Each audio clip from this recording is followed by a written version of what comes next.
राम सिंधु घन सज्जन धीरा, चंदन तरु हरि संत समीरा। भगवान समुद्र है, ये महापुरुष कह रहा है। भगवान समुद्र है और महापुरुष बादल हैं। समुद्र से किसी का लाभ नहीं होता। समुद्र भरा हुआ है लेकिन अपने लिए भरा है बस, दूसरे किसी के काम का नहीं है वो। बादल जब ला करके पानी बरसाते हैं तब ये सारा संसार जिंदा रहता है। तो फिर हम तो भाई बादल का एहसान मानेंगे। वो समुद्र है, हुआ करे अपने लिए, हमारे किस काम का है। और एक टॉन्ट भी है यहां पर। वो क्या? समुद्र का पानी खारा होता है और बादल मीठा जल ला करके बरसाते हैं उसमें से। यानी भगवान में घपड़ सपड़ भी है और रस भी है, क्योंकि भगवान दो विरोधी धर्मों के अधिष्ठान है ना। तो रसिक लोग, महापुरुष लोग रस रस निकाल करके हमारे सामने रखते हैं ताकि हमारा आकर्षण हो भगवान में। कहते हैं भाई और तुम कुछ मत सोचो, इसके अलावा कुछ मत जानो, कुछ मत पढ़ो, कुछ मत सुनो। अरे वो भगवान है, उसमें अनंत शक्तियां हैं, लेकिन तुम मत सोचो उनको। अरे मामूली शक्ति का भी कोई काम करें भगवान तो भी मत सोचो, उस पर ध्यान मत दो। कालिया नाक को नाथ लिया जी, दावा नल का पान कर लिया, अघासुर बकासुर पूतना को मारा। जब कोई महापुरुष ये ऐश्वर्य की बातें सुनता है तो ऐसे सुनता है, रसिक जब कोई सुनता है जैसे कोई बहरा सुन रहा हो। उसको मार दिया, कालिया नाक को नाथ लिया, अघासुर को मारा, बकासुर को मारा, उखल में बांध दिया है। अब रस आया महापुरुष को, उखल में बांध दिया।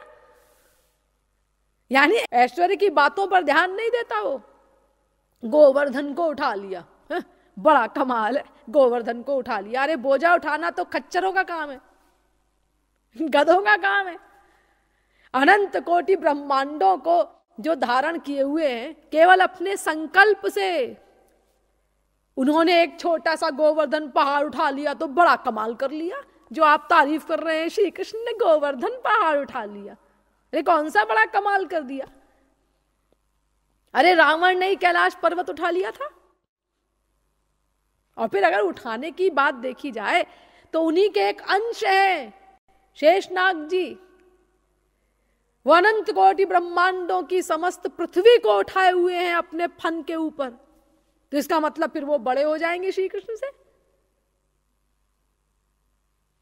तो ऐश्वर्य की बातों पर ध्यान नहीं देना है, जो रस की बातें हैं उनमें रस आता है महापुरुष को।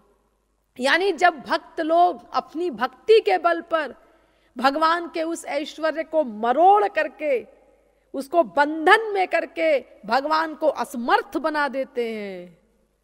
शक्ति नहीं है, कांप रहे हैं भगवान, रो रहे हैं। यशोदा मैया डंडा हिला रही है और डंडा कोई बड़ा लंबा चौड़ा नहीं, सांटी एक पतली सी, ये नीचे गिर जाती है ना पेड़ों की टहनियां, वो उठा करके डरा रही हैं ठाकुर जी को। बोल, मिट्टी खाई तूने, फिर खाएगा। अब ठाकुर जी की हालत खराब है, वो काजल बह बह करके गालों में आ रहा है, गाल के ऊपर आंसू बह रहे हैं, थर थर कांप रहे हैं, डर रहे हैं बुरी तरह से कि डंडे से पिटाई होगी हमारी। गिड़गिड़ा रहे मैया के आगे, मारे मती मैया वचन भरवाए ले, मारे मती मैया। मैया कहती नहीं, आज तो मैं तुझे दंड दूंगी, तूने मिट्टी खाई है। नहीं मैया, मैं प्रतिज्ञा करके कहता हूं मैंने मिट्टी नहीं खाई, झूठ बोलता है? नहीं भैया, गंगा की खवाए ले सौगंध यमुना की खवाए ले। तू कहे तो मैं गंगा की सौगंध खा के कहूं, यमुना की सौगंध खाऊं? अब भी मैया ने हाँ नहीं किया कि हाँ चलो नहीं खाई होगी। तो ठाकुर जी आगे कहते हैं, बलदाऊ जी पे हाथ धरवाए ले मारे मती मैया। अरे बलदाऊ भैया पे हाथ रख के कह दूं मैया मैंने मिट्टी नहीं खाई? ये रूप अच्छा लगता है भक्तों को, इसमें रस है। और उसमें क्या रस है? स्तुति कर रहे हैं, सहस्र शीरेखा पुरुष सहस्राक्ष सहस्रपात। ये क्या बात हुई जी? स्तुति हो रही है। अरे उनकी कोई क्या स्तुति करेगा? सब जगह आ लगा दो, बस हो गया। अदृष्ट अव्यवहार्य अग्राह्य अलक्षण। तो ये महापुरुष लोग रस रस निकाल करके हमारे सामने रखते हैं उस ऐश्वर्य के समुद्र से, तब हमारा प्यार होता है भगवान से। इसीलिए भगवान ने भी भक्तों का स्थान ऊंचा माना है और भक्तों ने भी गुरु का स्थान ऊंचा माना है, क्योंकि सारा परिश्रम गुरु करता है हमारे साथ। भगवान तो बने बने के साथी हैं। इसीलिए हमारे यहां 2 प्रकार की उपासना चलती हैं, बताई जाती हैं। या तो गुरु और भगवान दोनों की पूजा करो, दोनों को एक समान मान करके, बराबर मान करके उपासना करो। यस्य देवे पराभक्तिर यथा देवे तथा गुरु, वेद कहता है, श्वेताश्वतरोपनिषद 6वें अध्याय का 23वां मंत्र। और या तो केवल गुरु की उपासना कर लो तो भी काम चल जाएगा। जितने संप्रदाय हैं हमारे यहां उनमें यही 2 सिद्धांत हैं, लेकिन केवल भगवान की भक्ति नहीं हो सकती,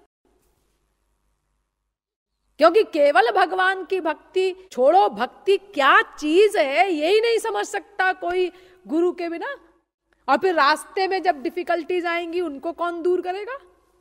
और फिर अंतःकरण शुद्ध होने के बाद प्रेमदान भी गुरु ही करता है, सारा कार्य गुरु करता है। तो अगर आप गुरु की भक्ति नहीं करेंगे, खाली भगवान की भक्ति करेंगे तो पड़े रहिए। अरे मत स्मृति साधु सेवया, भगवान कहते हैं कि तुम फिजिकल ड्रिल करते रहो, मेरी स्मृति भी नहीं होगी तुमको बिना महापुरुष की सेवा किए, बिना उसकी शरणागति किए। वेदव्यास कहते हैं, नैषां मतिस्तावदुरुक्रमाङ्घ्रिं स्पृशत्यनर्था पगमो यदर्थः महीयसां पादरजोभिषेकं निष्किंचनानां न वृणीत यावत्। भागवत 7वें स्कंद के 5वें अध्याय का 32वां श्लोक। यानी हमारी बुद्धि भगवत विषय का स्पर्श भी नहीं कर सकती जब तक हम किसी महापुरुष के चरणों की रज में अभिषेक न करें। तो फिर बिना गुरु भक्ति के कैसे काम चलेगा? लेकिन जी एक बात बताइए कि अगर केवल भगवान की भक्ति नहीं हो सकती और केवल गुरु की भक्ति से काम चल जाएगा, और आपने बताया कि प्रारंभ से अंत तक सब काम गुरु ही करता है, हमको अधिकारी भी बनाता है और अधिकारी बनाने के बाद हमको दिव्य प्रेम देना, दिव्य शक्ति देना, ये भी सब महापुरुष करता है, तो फिर भगवान की उपासना को बीच में लाया ही क्यों जाता है? खाली गुरु भक्ति कर ले, उससे हमारा काम बन जाएगा। तो ये वेदों शास्त्रों में जो भगवान की भी उपासना बताई गई है, ये क्यों बताई गई? वेद ऐसा क्यों कहता है कि गुरु और भगवान दोनों को बराबर मानकर भक्ति करो? ये क्यों नहीं कहता कि केवल गुरु की ही भक्ति कर लो, भगवान की भक्ति का जिक्र ही नहीं आना चाहिए शास्त्रों में? फिर क्योंकि सारा काम तो गुरु करता है, जब भगवत प्राप्ति हो जाती है, बाद में भगवान काम आते हैं, तब तो फिर उनकी भक्ति करने की जरूरत थोड़ी ना है। फिर तो भक्ति होती है, की नहीं जाती। और शास्त्र कहते हैं भगवान की भक्ति करो, तो क्यों करें जब भगवान काम नहीं आते? काम तो गुरु की भक्ति से चलता है। हाँ देखो, उसका कारण यह है कि गुरु चूंकि मनुष्य के शरीर में है, इसलिए गुरु के प्रति हमारी साधारण भावना हो जाती है। जब तक गुरुत्व की बुद्धि दृढ़ ना हो जाए गुरु में, तब तक अपराध होने की संभावना रहती है। तो अगर गुरु के प्रति अपराध हो गया हमसे और हम गुरु से विमुख हो गए, तो भगवान की भक्ति अगर हम करते हैं तो संभले रहेंगे हम। भगवान की भक्ति से कल को हमारा अंतःकरण ठीक हो जाएगा, तो भी गुरु के प्रति भी ठीक हो जाएगा। लेकिन अगर हम भगवान की भक्ति नहीं करते, केवल गुरु की भक्ति करते हैं, और गुरु के प्रति हमारी ईश्वरीय बुद्धि अभी दृढ़ हुई नहीं है, गुरुत्व की बुद्धि परिपक्व हुई नहीं है, और हमारा दिमाग खराब हो गया, तो हम गए बिल्कुल, केवल वंचित रह गए ईश्वरीय क्षेत्र से। ऐसा नहीं, यावत चंद्र दिवाकरौ, जब तक सूर्य चंद्रमा है तब तक घोर नरक में हमको सड़ना पड़ेगा। क्यों? इसीलिए कि जे सठ गुरु सन ईर्षा करही, रौरव नरक कोटि युग परही। ईर्ष्या भी कर ली अगर गुरु से, लेश मात्र ईर्ष्या भी हो गई हमको गुरु से, तो करोड़ों युगों के लिए घोर रौरव नरक में सड़ता है, वो यातना भोगता है। क्योंकि अब हमारा अंतःकरण ठीक कैसे होगा? भगवान की भक्ति हम करते नहीं। इसीलिए गुरु चूंकि मनुष्य शरीर में है, इसीलिए वो आदेश देता है कि तुम दोनों को बराबर मान करके भक्ति करो, ताकि भगवान की भक्ति से संभले रहो। अगर कल को गुरु के प्रति दिमाग खराब हो गया तो, जब संभले रहोगे ठीक हो जाएगा मन, तो फिर कल को गुरु के प्रति भी ठीक हो जाएगा। लेकिन अगर गुरु के प्रति ठीक नहीं हुआ, ध्यान दीजिए, तो फिर तुम अनंत कोटि कल्प भगवान के लिए आंसू बहाते रहो, भगवान क्षमा नहीं करेंगे तुमको, प्रसन्न नहीं होंगे तुमसे। वो तो ये कहेंगे साहब वहीं जाइए उसी दरवाजे पर जहां आपने अपराध किया है, मेरे यहां क्षमा नहीं मिलेगी आपको, मेरी कृपा नहीं प्राप्त हो सकती। महापुरुष से ही क्षमा मांगनी होगी जिसके प्रति अपराध किया है। और महापुरुष भी तब क्षमा करेगा जब आप प्रायश्चित्त करेंगे। प्रायश्चित्त कैसा? बस अपनी गलती को हृदय से स्वीकार करके आंसू बहा दो, बस क्षमा हो गई। वहां तो दया का भंडार है। महापुरुष का हृदय तो समझ लो बस केवल दया से बना हुआ होता है।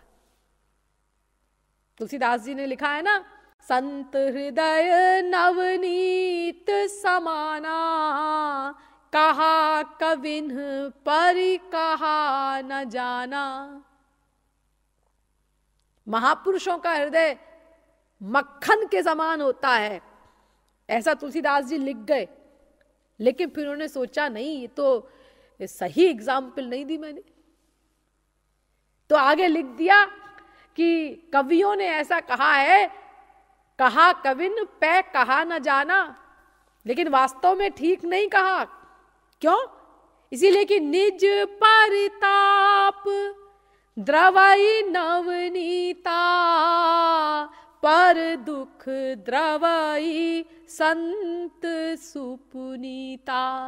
मक्खन तो अपने स्वार्थ के लिए पिघलता है, उसको जब आंच पे चढ़ाया जाता है, उसको गर्मी लगी तब पिघला वो। अब महापुरुष दूसरे के दुख से पिघल जाता है, अपने लिए नहीं पिघलता महापुरुष। खुद को चाहे कितना ही कष्ट हो, अनंत कष्ट सहता है, अपने ऊपर दया नहीं आती महापुरुष को। लेकिन दूसरे का जरा सा कष्ट भी बर्दाश्त नहीं कर पाता महापुरुष। दूसरे के कष्ट को देख करके उसका हृदय पिघल जाता है। इसलिए वहां तो दया का, क्षमा का भंडार है। आप आंसू बहाइए, बस तुरंत क्षमा हुई, सब कुछ खत्म। अभी तुमने चप्पलों की माला पहनाई थी हमको, हाँ, अभी जूता मारा था हमको, हाँ, और आंसू बहा दिया, गलती रियलाइज कर ली, हाँ साहब खत्म। कोई मतलब नहीं अब महापुरुष को। संसार वालों की तरह थोड़ी ना है वो कि देखो जी तुमने वहां पर उस दिन मुझसे ऐसा ऐसा कहा था, वो वाक्य मुझे अभी तक पिंच कर रहा है हृदय में। एक वाक्य भी हमें किसी का जीवन भर पिंच करता रहता है ना। ये सब महापुरुषों के यहाँ नहीं है। वहां तो दया का भंडार है, क्षमा का दरबार है। लेकिन अगर हम इस क्षमा का दुरुपयोग करें कि अरे महापुरुष तो क्षमा कर ही देता है जी, हमने तो उसके खिलाफ ये सोचा था और अपने दोस्तों से, अपनी सहेलियों से ये कहा था, लेकिन वो तो हमको वैसे ही प्यार दे रहा है, दुलार दे रहा है, हमसे स्नेह का व्यवहार कर रहा है। तो ठीक है, वो कर रहा है, वो अपने स्वभाव से मजबूर है बेचारा। महापुरुष दया के अलावा कुछ कर ही नहीं सकता। क्षमा तो कर देगा वो, लेकिन फिर तुम्हारी क्या गति होगी ये तो सोचो। अरे तुमने क्षमा मांगी तो क्षमा कर दिया उसने, लेकिन अगर तुम उस क्षमा का दुरुपयोग करोगे और बार बार अपराध करोगे कि महापुरुष तो क्षमा कर ही देता है, तो फिर तुम्हारा कल्याण कैसे होगा? क्योंकि तुमको तो कंप्लीट सरेंडर की अवस्था पर पहुंचना है, पूर्ण शरणागति की अवस्था पर पहुंचना है। और अगर तुम आगे ही नहीं बढ़ोगे, क्षमा तो कर ही देते हैं गुरुजी, लिहाजा फिर अपराध करो, तो फिर क्या गति होगी? कैसे तुम्हारा लक्ष्य प्राप्त होगा? गुरु हमेशा बैठा रहेगा तुम्हारे साथ मेहनत करने के लिए। इसीलिए दुरुपयोग नहीं करना है हमको। महापुरुषों का जो ये दया का स्वभाव है, इसका लाभ उठाना है और चटपट अपने लक्ष्य को प्राप्त करना है। भोले भाले हैं, उनके भोलेपन से लाभ उठाकर बिगड़ी बना लो। ये नहीं कि हाँ उसका दुरुपयोग कर रहे हैं बैठ करके, क्षमा कर देता है इसलिए अपराध करते जाओ। तो अब आप लोग समझ गए कि चूंकि सारा दारोमदार गुरु पर ही निर्भर है, गुरु ही हमारे साथ बिना किसी स्वार्थ के प्रारंभ से अंत तक इतना कष्ट सह करके भी हमारे लिए दिन रात परिश्रम करता है और हमको भगवत प्राप्ति तक पहुंचाता है। इसीलिए गुरु का स्थान भगवान से भी बड़ा है।